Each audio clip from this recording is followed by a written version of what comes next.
आप सभी श्रोताओं को आत्मनमन तथास्तु चैनल पर आपका बहुत बहुत अभिनंदन। आज का विषय है प्रार्थना। जीवन को आगे बढ़ाने की प्रेरणा देता है प्रार्थना। और वास्तविक प्रार्थना क्या है? वास्तविक प्रार्थना हमारे तीनों शरीरों के लिए दैहिक, बौद्धिक, आध्यात्मिक तीनों के उत्थान के लिए होता है। तभी बुद्धि उस दिशा में उस ओर लगती है जहाँ उसे लगनी चाहिए, आध्यात्म की ओर। और हम प्रार्थना की शुरुआत हम एक मंत्र से करते हैं, या तो वो मंत्र ओम हो सकता है या कुछ भी हो सकता है। आज हम गायत्री मंत्र से करते हैं। ओम भूर्भुवः स्वः तत्सवितुर्वरेण्यं भर्गो देवस्य धीमहि धियो यो नः प्रचोदयात्। Let us meditate on the excellence, glory of the divine, vivifying sun. May he enlighten our understanding. हम भगवान से यही मनाते हैं कि हे भगवान, हे प्रभु, हमारी जो बुद्धि है उसको हमेशा आप प्रकाशवान करना, उसको निर्मल रखना, उसको स्वच्छ रखना, उसको साफ रखना। प्रार्थना मन से होनी चाहिए, शब्दों का ज़्यादा महत्व नहीं होता है। जीवन भर हम जो भी प्रार्थना करते हैं उसका लक्ष्य खुद को ईश्वर से जोड़ना होता है। व्यक्ति के संकल्प की पूर्ति का अंतिम सोपान है प्रार्थना।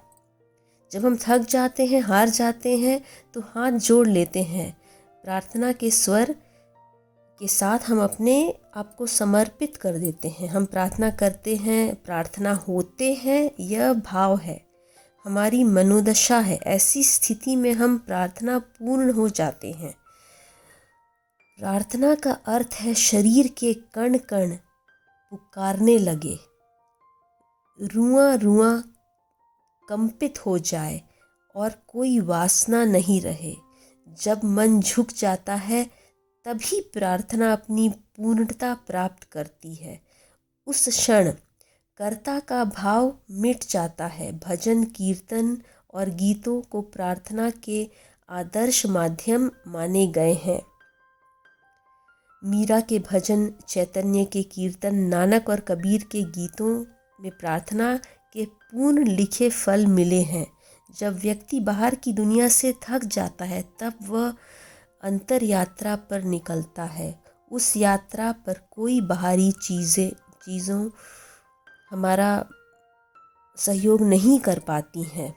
अंतर यात्रा पर प्रार्थना ही हमारा संबल बनता है।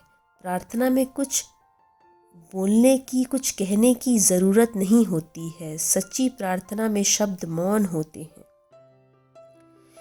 इसमें भक्त और भगवान एक हो जाते हैं। यह एकमात्र घटना है जिसमें व्यक्ति संपूर्ण डूब जाता है।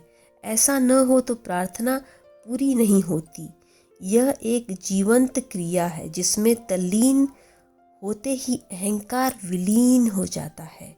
जीवन में अगर विनम्रता नहीं आए तो हम अपने स्वयं को मिटा नहीं पाएंगे, तो प्रार्थना का कोई अर्थ नहीं।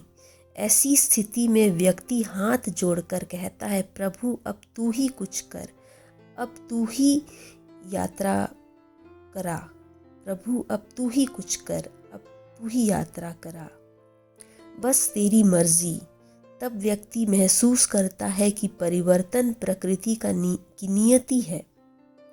प्रत्येक दिन बीते हुए दिन से अलग होता है। यह बदलाव निरर्थक नहीं बल्कि हर दिन अपने भीतर जादू समेटे होता है। प्रार्थना से हमारी तैयारी को आधार मिलता है, जीवन को आगे बढ़ने की प्रेरणा मिलती है। प्रार्थना के साथ व्यक्ति खुद को ईश्वर से जोड़ लेता है। एक भक्त रामकृष्ण के मंदिर में मेहमान था। उसके पास बाल कृष्ण की मूर्ति थी जिसे वह गंगा में डुबकी लगाकर नहलाता, बीच में बोलता जाता, कहो जी कैसा हाल है, आनंद आ रहा है।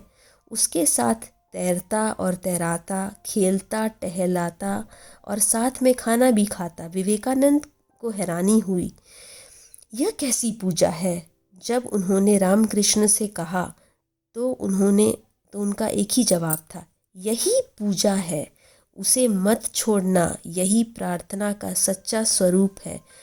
खुद दुखद तब होता है जब व्यक्ति मंदिर में झुकता है लेकिन आकाश में चंद्रमा, धरती के खिलते फूल, बहती नदियों को देखकर नहीं झुकता, उसके अंदर कुछ नहीं होता है। यह बहुत सुंदर पंक्तियाँ मैंने मयंक मुरारी जी, जो चिंतक और आध्यात्मिक लेखक हैं, वहाँ से इनको उठाया है। बहुत सुंदर, मेरे मन को तो हिला दिया। और मैं अंत करना चाहूँगी कि हम जब अंत करते हैं अपने प्रार्थना का या अपने मंत्र का, तो हम कहते हैं ओम शांति शांति शांति, क्योंकि हम अपने दैहिक, बौद्धिक और आध्यात्मिक तीनों शरीर को एक करने के लिए हम तीनों के लिए प्रार्थना करते हैं, तब हम अपने वास्तविक उत्थान तक पहुंच पाते हैं। आशा है आपको लाभ हुआ होगा। आपके विचारों का, आपके सुझावों का मुझे बेसब्री से इंतज़ार रहेगा इस चैनल पर। आप सभी का बने रहने के लिए बहुत बहुत धन्यवाद। इसको ज़्यादा से ज़्यादा लोगों के साथ शेयर करें। धन्यवाद।